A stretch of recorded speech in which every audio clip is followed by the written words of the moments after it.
Here now, Larry Kudlow, director of the National Economic Council. Larry, good to see you tonight. Thanks for being with us. Thanks, Martha. Appreciate it. I guess, my first question is about the sort of balance that we've seen between the ongoing trade negotiations with China. President Trump said a week or so ago that he was suspicious about the second meeting that the North Korean leader had with President Xi. And then shortly, because he thought that sort of messed things up in a way. Then shortly after that, you had a ZTE deal that was reached. Now you've got this second sort of slam in the opposite direction with saying that you're going to have 25% tariffs on $50 billion of Chinese goods. So what's the connection of all these things, Larry? Well, look, one thought right now, you've got absolutely crucial discussions and negotiations and communications virtually all over the globe. I mean, you mentioned North Korea and Secretary Pompeo operating there. Presumably the president will be over there in Singapore in a week or so. There's a G7 meeting coming up.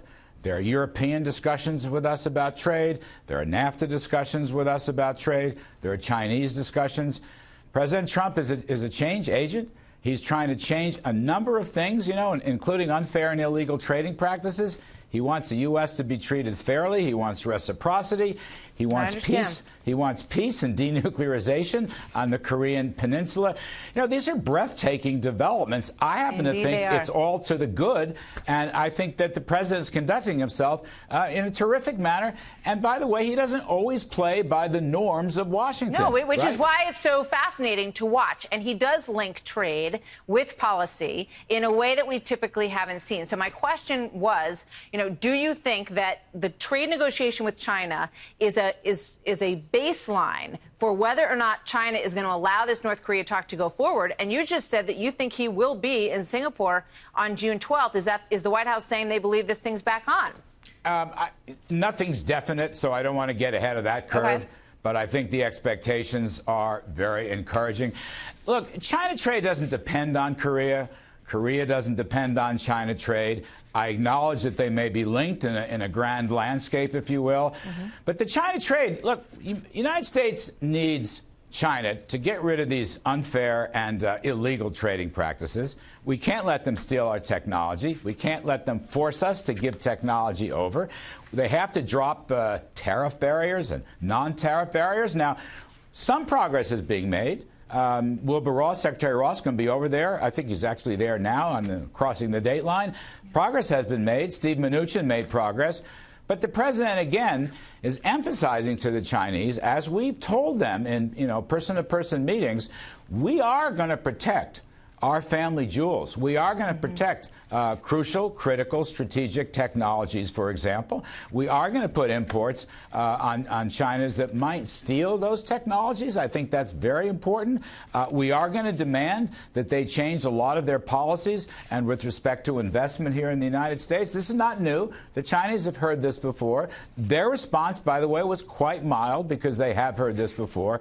But again, to get growth, to get more American exports, to get reciprocity with Europe, to get better trade deals with China, it'll help American jobs. It'll help America's employment and wages. Understood. But No, it has to be I think done. it is fascinating to watch all of the different areas where so much work is being done. I guess, how far out do you think a trade deal with China is? Can you put an approximate time frame on it, Larry?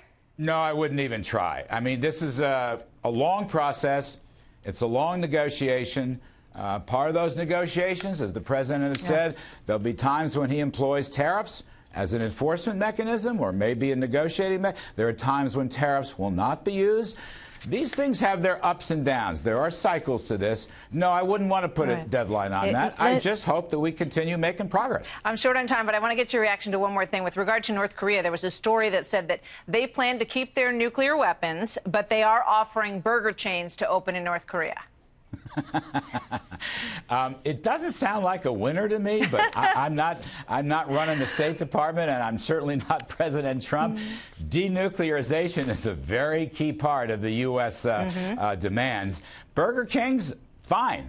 more the merrier, I guess. Yeah, but well, I can see why if you're in North Korea, you'd denuclearization. want to have a Five Guys on the corner. You can kind of understand that, right? North Koreans need food. There's Absolutely. no question about that. Yeah, they might get some help no joke. from us if they do denuclearize. That's a possibility. We will see. Larry, thank you so much. Good to see you Martha. tonight.